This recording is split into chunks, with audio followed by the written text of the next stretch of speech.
बंधुगण आपण सपुरी तो निहाती खाइथिबे अन्य फल तुलन में सपुरीर स्वाद भिन्न अटे। एही कारणरू लोक सपुरी खाइबाकू बहुत पसंद करिथांती।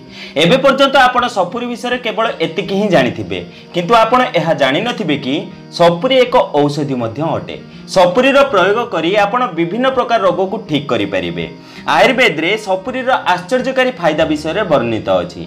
आपण को जानि आश्चर्य हेबो सपुरीर प्रयोग करी बदहजमी, पेटरे पोक, ज्वर, जंडिस, कुष्ठ रोग एवं आहरी अनेक प्रकार रोग दूर करी हेबो, जहाँ आज एही वीडियो रे मु आपनक सह आलोचना करिबी।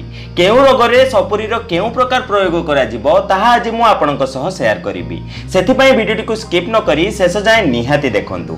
किंतु ताहा पूर्व मु आपन मन कहि कि जदि आपन माने जे हम चैनल को सब्सक्राइब कर नाते तबे तळ थिबा सब्सक्राइब बटन ऊपर क्लिक कर हम चैनल को सब्सक्राइब कर नियंतु एवं पाखता नोटिफिकेशन बेल ऊपर निहाती क्लिक करंतु। या द्वारा हम जो नूतन वीडियो अपलोड करू ता नोटिफिकेशन आपन माने प्रथम पाई परिबे एवं हम चैनल माध्यम रे बहु किछि शिखणीय जिंस आपण माने शिखिबा को पाइबे। बंधुगण सपुरी भोक बढ़ेबा, शक्तिवर्धक, रक्तपित्त विकार रे लाभ पहुंचाउतबा फल अटे। यह ज्वर को कम करिथाए एवं कम परिस्रा हेउतबा समस्या को मध्य ठीक करिथाए। पेटरे कष्ट, गैस, एसिडिटी एवं शारीरिक दुर्बलता को मध्य दूर करिथाए। एहार पाचिला फल रक्तस्राव सह जड़ित रोग को मध्य दूर करिथाए। एबे आसंतु जानिबा बेनिफिट्स ऑफ पाइनएप्पल बा सपुरीर फायदा विषय रे।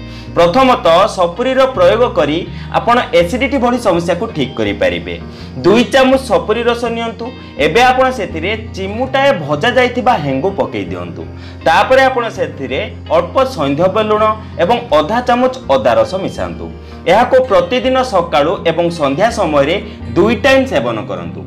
देखिबे आपनको एसिडिटी भली समस्या रो बहुत आराम मिलिबो। अपच बा इंडाइजेशन भली समस्या रे मध्य आपण सपुरीर प्रयोग करि परिबे।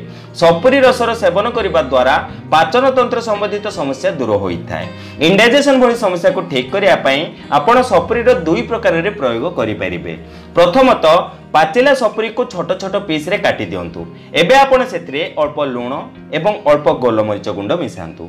एहार सेवन करिबा द्वारा आपनको अपच बा इंडाइजेशन भली समस्या रो बहुत आराम मिलिथाय। एहा छडा खाइबा परे जदि आपनको पेट फुली जाय एवं आपनको अणनिश्वासी लागे तेबे आपण 50 रु 100 मिलीग्राम पाचिला सपुरी रसर सेवन करंतु। देखिबे आपनको बहुत आराम मिलिबो। एहा छडा जदि आपनको भोक लागु नाही तेबे आपण कंटिन्यू 7 रु 8 दिन पर्यंत सपुरी रसर सेवन करंतु। एही समय रे आपण भोजन रे केवल क्षीरर सेवन करंतु। देखिबे आपनको भोक बढ़िबाकू लागिबो। एही प्रयोग आपण 15 रु 20 दिन पर्यंत करि परिबे। यूरिनरी प्रॉब्लम्स बा मूत्र संबंधित समस्या पाई मध्य आपण सपुरीर प्रयोग करि परिबे। सेथि पई आपण सपुरी रस रे गुड़ मिसई सेवन करंतु। एहार सेवन करिबा द्वारा मूत्र संबंधित समस्त प्रकार समस्या ठीक होई जाय। जदि आपनको बहुत कम मात्रा रे परिस्रा आसुची तेबे आपण इच्छा अनुसार सपुरी रसर सेवन करंतु। 7 रु 8 दिन पर्यंत आपण एहार सेवन करंतु। हेले ध्यान रखिबे एही प्रयोग समय रे आपण आहार रे केवल क्षीरर सेवन करंतु। देखिबे आपनकर एही समस्या संपूर्ण भावे ठीक होई जिवो। काश पई मध्य सपुरीर प्रयोग बहुत लाभदायक अटे। सेथि पई आपण 2 चामच सपुरी रस नियंतु। तापरे आपण सेथिरे चिमुटाए आमला पाउडर मिसांतु। एबे आपण सेथिरे अल्प जीरा गुंड मिसांतु। एबे आपण सेथिरे अल्प महु मिसेई ताहाको भलो भाबे मिक्स कर दियंतु। काश पई आपण एहार सेवन करंतु। देखिबे आपनको बहुत आराम मिलिबो। एहा छडा सपुरीर औषधीय गुण जंडिस भली रोग को मध्य ठीक करिथाय। सेथि पई आपण 2 चामच सपुरी रस रे चिमुटाए हळदी गुंड मिसांतु। एबे आपण सेथिरे अल्प मिश्री मिसेई ताहाको भलो भाबे मिक्स कर दियंतु। एहार किछि दिन कंटिन्यू सेवन करंतु। एहार सेवन करी देखंतु। देखिबे जंडिस भली रोग रो आपनको बहुत लाभ मिलिबो। एहा छडा सपुरी कुष्ठ रोग को मध्य ठीक करिबारे सहाय्य करिथाय। सपुरी रसर लेप कुष्ठ रोग एवं त्वचा संबंधित रोग रे लाभ पहुंचाई थाय। एहा छडा जदि आपनक शरीर रे कोनोसी अंग रे इन्फ्लेमेशन बा फुला भली समस्या अछि तेबे सेही जगह रे सपुरी रसर लेप दियंतु। देखिबे आपनक फुला कमी जिवो। एहा छडा सपुरीर औषधीय गुण ज्वर पई मध्य लाभदायक अटे। अनेक लोकंकु ऋतु परिवर्तन कारणरू ज्वर भली समस्या होई जाय। सपुरीर औषधीय गुण एही कष्टरू आराम पहुंचाई थाय। सपुरी रस रे महू मिसई सेवन करने द्वारा आपनको ज्वर भली समस्या ठीक होता है। किडनी रिलेटेड डिजीज रे मध्य सपुरी रे सेवन बहुत लाभदायक होता है। साधारणतः जदि किडनी स्टोन भली समस्या अछि तेबे सपुरी रसर सेवन करंतु, देखिबे किडनी रु स्टोन बाहरी जिवो। यह छड़ा धूम्रपान रो साइड इफेक्ट्स रु हेउतबा समस्या जेमिति के आस्थमा आदि रो बंचिबा पई सपुरी रो सेवन निहाती करंतु। एथिरो विटामिन सी प्रचुर मात्रा रे मिलथाय। यह रोग प्रतिरोधक क्षमता को बढ़ेई धूम्रपान रो साइड इफेक्ट्स को कम करिबारे सहाय्य करिथाय।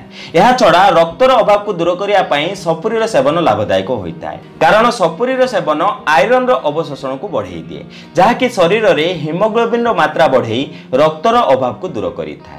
यह छड़ा कैंसर टू बंचिबा पई सपुरी रो सेवन एक बहुत भल उपाय अटे, कारण सपुरी रो मिलुथबा विटामिन सी कैंसर टू बंचेबारे सहाय्य करिथाय।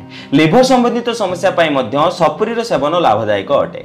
जदि आपण लिवर संबंधित समस्या पई चिंतित तेबे आपण 15 रु 20 दिन पर्यंत सपुरी रसर सेवन करंतु। हेले ध्यान रखिबे एही उपचारर प्रयोग समय केवल क्षीर रो सेवन करंतु। केउ रोग पई आपण किपरि सपुरी रसर सेवन करिवे ताहा आजिर एही वीडियो रे मु आपनक सह आलोचना कली। हेले एहा सहित आपनको आउ किछि कथार ध्यान रखिबाकू पड़िबो, जेमिति कि अत्यधिक मात्रा रे सपुरी रो सेवन आपनको कंठ पई हानिकारक होइथाय।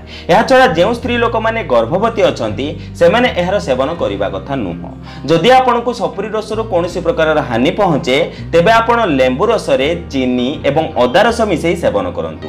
तेबे सठिक मात्रा रे जदि आपण एहार सेवन करिवे तेबे आपनको एहा विभिन्न प्रकार रोगठु दूरे रखे। एहार सेवन करंतु एवं आपनको कोन फायदा मिलिला निहाती कमेंट करी जणांतु। तेबे आशा करछि आज एही सुंदर वीडियोटी आपनको निहाती भल लागिथिबो। जदि आज एही वीडियोटी आपनको टिके भल लागिथे तेबे लाइक दियंतु एवं एमिति प्रकार वीडियो देखै पय हम चैनल को सब्सक्राइब करंतु। तेबे बंधुगण आज पई एतिकी पुणी देखा हबो को नूतन सुंदर अध्याय सह। धन्यवाद।